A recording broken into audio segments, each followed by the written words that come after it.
as mesas, Filipe era um apóstolo. Ele estaria pregando a palavra como evangelista. Então, eu acredito pessoalmente, os irmãos não precisam acreditar em mim, mas eu duvido que esse diácono não seja um dos apóstolos. Porque os apóstolos estavam dizendo aqui, nós vamos pregar a palavra. Né? E cuidar da viúva, cuidar das viúvas, né? Vamos dizer, esses diáconos aqui, Estevão, Filipe, Prócoro, Nicanor, Timão, Pármenas e Nicolau, eles estavam ali para cuidar da assistência social de uma igreja de mais ou menos 10 mil pessoas. Estou falando por baixo, não sei se era 13 mil, tem que fazer a conta. Mas imagina quantas viúvas. Será que eles tinham tempo de estar indo para Samaria, depois para Gaza, depois estar em Azoto? Se a distância era 120 quilômetros, 30 quilômetros, 28 quilômetros de distância? E não tinha avião não, tá? Nem carrinho a motor. Ou era a cavalo, ou era a pé. Então, Filipe, não dava tempo de ficar cuidando das pessoas ali em Jerusalém. Então, da minha parte, esse Filipe não é o mesmo Filipe evangelista. Amém? Amém. Mas os irmãos podem investigar. Então, o que os diáconos vieram fazer? Eles fizeram uma obra e tanto. Porque eles tinham que pegar dinheiro da igreja. Lembra que os irmãos davam tudo, vivia todo mundo em comum? Né? Eles tinham um papel de cuidar, sabe Deus lá quantas viúvas. Então eles tinham que pegar dinheiro, ver mantimento, que não tinha mercado assim, igual a gente tem aqui. Era na roça, no vaso. Então talvez ele tivesse até que ver uma terra para plantar. Ele tinha que cuidar da assistência social das viúvas. Ele podia até, sei lá, arrumar um terreno, pôr até as viúvas para plantar mesmo, mas ele ia fazer o pesado. Os mais leves, as mulheres poderiam, as sadias poderiam cuidar ali. Então o papel do diácono era um administrador. Está vendo a importância do diácono? Ele cuidava de dinheiro, de comida e de pessoal. Era um papel muito importante e muito abrangente. Era um serviço e também era um serviço desgastante. Hoje os nossos diáconos não precisam cuidar das viúvas. Irmãos, e olha como nós estamos hoje. Vamos olhar com verdade. Chega uma pessoa que a gente tem que cuidar por algum tempinho, a gente já fica muito agoniado, não é? Hoje aqui, mas os diáconos daquela época, eles iam cuidar dessas viúvas a vida delas, ou a vida deles. Não tinha essa perspectiva de mudança de regime, não, sabe? As viúvas agora vão trabalhar e tem uma pensão, ou tem um lugar de ganhar dinheiro. Quando o diácono assumiu, esses diáconos assumiram esse papel, era tipo assim, ali está as viúvas para você cuidar delas. A vida toda delas ou a vida toda sua. Ou pelo menos enquanto durar seu ministério como diácono, você é responsável por isso. Está vendo o valor das coisas? Hoje em dia a gente encontra crente que está desviado. Eu falo, eu era diácono. Eu era presbítero. É monte. Por que aconteceu isso, irmãos? Pelo desleixo da escolha. A gente decide assim, sem orar. Aquele irmão parece, olha, ele está vindo para a igreja todo dia, eu vou pegar ele. Ou então, a pessoa já vai chegando, irmão. A maioria das pessoas estão usando nas suas igrejas, usam porque são suas, né? Os cargos são o atrativo. Eu quero que você fique na minha igreja, eu te dou um cargo, vem cuidar aqui da mocidade. Não está existindo, irmão. Estou falando já sem se excluir desse erro, mas é um erro. A pessoa acabou de chegar, às vezes ficou no mundo, acabou de chegar, está com a consciência pesada ainda, né? Transformando pela renovação do entendimento e vai cuidar de outras pessoas. não sabe nada da palavra de Deus, não sabe pregar o evangelho. Muitos crentes, muitos crentes, não sabem o que é evangelho. Só fala assim, Jesus te ama, pensa que isso é evangelho. Isso não é pregar o evangelho. Não é. Tem que pelo menos conhecer o livro de Romanos para pegar o evangelho. Né? Uma vez na escola bíblica, uma irmã crente falando assim, ai, por que o meu vizinho, que é tão bonzinho, né? Ela nova, bonita, e o vizinho era bonzinho. Meu vizinho é tão bonzinho e o marido que era crente era ruinzinho. E o meu marido é salvo e o outro não é salvo. Você vê, essa pessoa tem evangelho? Ela não sabe o que é evangelho. Ela está ali na igreja, ela crê porque ouviu a palavra, mas ela nem sabe o que é evangelho. Isso pode acontecer. A criança está viva, mas ela nem sabe por que ela está viva. Né? Às vezes, João 8, 32 e 36 está a resposta. qual? João 8, 32 e 36 está a resposta. A resposta, né? Então, a pessoa não sabe o que é evangelho, embora ele tenha nascido de novo. Essa pessoa não pode ser uma diaconisa, não pode ser diácono. Uma lei do ciclo de geração. Nada. E aí, irmãos, se fôssemos comentar, o serviço de diácono, ele é tão importante que se nós fôssemos comentar, a gente levaria o dia inteiro, mas eu quero adiantar e chegar, né, no perfil e função do diácono. O perfil do diácono, né, é que eu já pus aí a escolha dele. Boa reputação, isso faz parte do perfil. Cheio do Espírito Santo, isso faz parte do perfil. O diácono também, ele precisa ser, o que eu falei? Cheio de sabedoria. Então ele precisa entender do Evangelho. Para ser cheio do Espírito Santo, precisa ter nascido de novo. O Espírito Santo não habita no vaso que é quebrado, avisa no vaso que foi refeito. Aí ele Mas Sara, me fala uma coisa. Nessa área aí que a senhora está falando, quem é que reconhece isso? É você próprio ou a própria igreja que vai ver essa situação desse indivíduo? Deveria ser um desses, pastor e apóstolo. Esses aqui conseguiria ver. Ele não é um exemplo dele que ele tem que apresentar isso? Sim. Não é um exemplo dele que ele tem que apresentar isso?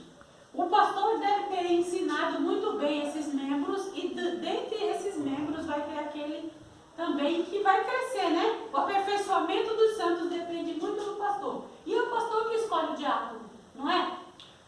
Então, o pastor, ele ensina e observa aquele que pode assumir a função de um diácono, de um presbítero, então ele pastor. O pastor ensina. E ele tem Os exemplos. E ele tem também o direito de observar, experimentar até, né? Como experimentar? Numa palavra, Na direção numa do salvação. Né? Um gesto, né? Esse é o certo. tem que experimentar. Se o camarada fala uma coisa e ele cumpre, ainda que aconteça com dano, né, assim, um certo prejuízo. Fala assim, eu vou estar aqui a tal hora. Apareceu a visita, quem não tem cargo pode falar, eu vou ficar com a minha visita. Mas um ministro, você fala para a visita, olha, eu vou ficar com você e vou faltar no trabalho. Um trabalho comum que você vai ganhar dinheiro, não fala. Então, um ministro escolhido devidamente, porque hoje em dia, eu vi recentemente um caso muito estranho de uma pessoa que eu chamo de ministra, né? A nossa irmã, tem gente aqui que a conhece, que ela se tornou, assim, foi num trabalho, né, visitar, chegou lá, ela virou a regente das irmãs do ciclo de oração, no dia que foi. Não é assim que se seleciona uma pessoa para um cargo. Tem que saber se a pessoa pode. Se for mulher, tem que saber se o marido dela deixa. Tem tudo isso. Né? O pastor, ele preza para que os lares sejam estruturados. E eu vou dizer pessoalmente, irmão, existem umas exigências na igreja quando a pessoa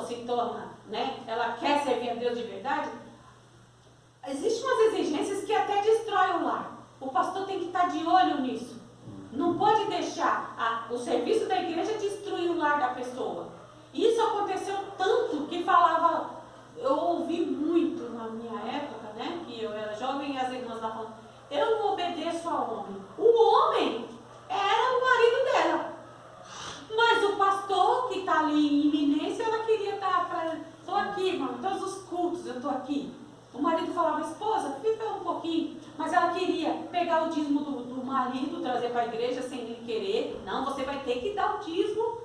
Quem é que... Isso não está uma inversão de valores aí? Se onde está o Espírito do Senhor, aí a liberdade e a ordem. O homem tem que ser senhor na sua casa. Para vir para a igreja. E aqui, se a gente for prestar serviço aqui, por exemplo, se o meu marido estivesse aqui, e a Bíblia fala, né? O marido estando perto, se ele se calar, a mulher pode aceitar.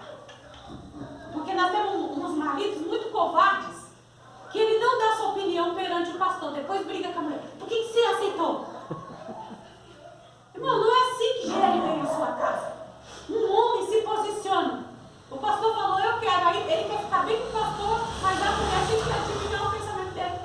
Ele não fala com ela. Aí ela aceita, toda feliz, quando chega lá, ele fica, o menino tá com o nariz sujo, não sei o quê. Quando nem ligado com o nariz sujo de mulher, né? Mas agora tá procurando coisa pra... Cortar a cabeça. Isso não é um homem que governa bem a sua casa. O homem que governa bem a sua casa, ele fala na frente do pastor, meu irmão, eu vou avaliar a sua proposta primeiro e depois eu vejo se minha esposa pode, né? Mas hoje em dia também a mulher ia falar, você não manda em mim, eu que vou decidir aqui, né? Isso tudo, irmão, é uma desordem. Não, isso aí sabe como se chama? Abrir mão para a sua própria divisão no seu lar. Então é confuso isso aí. E também, irmãos, e também é destruição, assim, é um impedimento muito grande para a obra de Deus. Como o nosso pastor fala, famílias bem estruturadas, a igreja fica bem estruturada, porque os obreiros vão sair dessas famílias bem estruturadas. Vão chegar famílias não estruturadas. E nós estejamos aqui, né, firme e forte para ser exemplo, primeiro exemplo. Mas aí a pessoa, não, o trabalho é mais importante que a família. Não, eu quero o ciclo de oração funcionando. Uma vez, irmão, me excluíram da igreja, porque eu não pude ir num evento na sede. Meu Deus. Mas eu não tinha o conhecimento que eu tenho agora. Eu chorei, milhões pelada. Meu marido falou, minha filha, não se preocupa não, eu vou arrumar uma igreja para você congregar. Aí ele arrumou mesmo. Mas ficou aquela dor enorme. E por que não? Eu tinha 2 filhos pequenos e mandaram visitar. Tinha que ter ido no Belém. Eu não podia ir. Eu tinha uma enorme dor nas costas. Eu tinha medo até de ficar aleijada. E tinha que carregar o bebê. Não podia carregar o bebê. O meu bebê andava de carrinho por causa das costas. Arrumaram um carro para não ir? Os bebês? Não arrumaram. Não, arrumaram a minha exclusão. Me excluíram mesmo. Pois é. Então você vê o que aconteceu. Fui excluída mesmo. Aí você vê, há muito tempo que vem acontecendo coisas que não faz bem para a igreja. A administração da igreja. O papel do pastor, se nós lermos Timóteo e Tito, o papel do pastor é orientar, assim, avidamente para que os lares, né? Olha, os deveres domésticos é coisa de... Sabia, irmão? A gente chega aqui e quer falar de... sabe, tanta coisa, como é que a palavra, o grego, o não sei o quê, que o dicionário, não sei das quantas, mas o papel do pastor, primordialmente, é falar da salvação e falar dos deveres domésticos. Porque precisa ter boa reputação. Se você não faz bem os seus deveres domésticos, ninguém tem boa reputação se não cuida bem da sua casa. A mulher cuidar, fala assim, as mulheres sejam boas donas de casa, alegres mães de filhos. É o que a Bíblia pede de nós. Submissas aos seus maridos. O marido seja um bom funcionário. Trabalhe com todo o coração, não maldizente, né? E obedeça a seus pastores. Olha que coisa bem desenhadinha. Mas aí não, a gente vem nessas ideologias aí, em vez de... A igreja não é isso aqui. Se não trabalhar bem as demais coisas, essa aqui vai estragar. É como, adianta cortar a raiz da planta e querer que ela floresça bonita? Se os pastores não cuidam de ensinar deveres domésticos, que vai desde fazer uma boa comida para o marido, até, sabe, coisas mais elevadas, como cuidar das finanças, do mantimento dentro de casa, a plantinha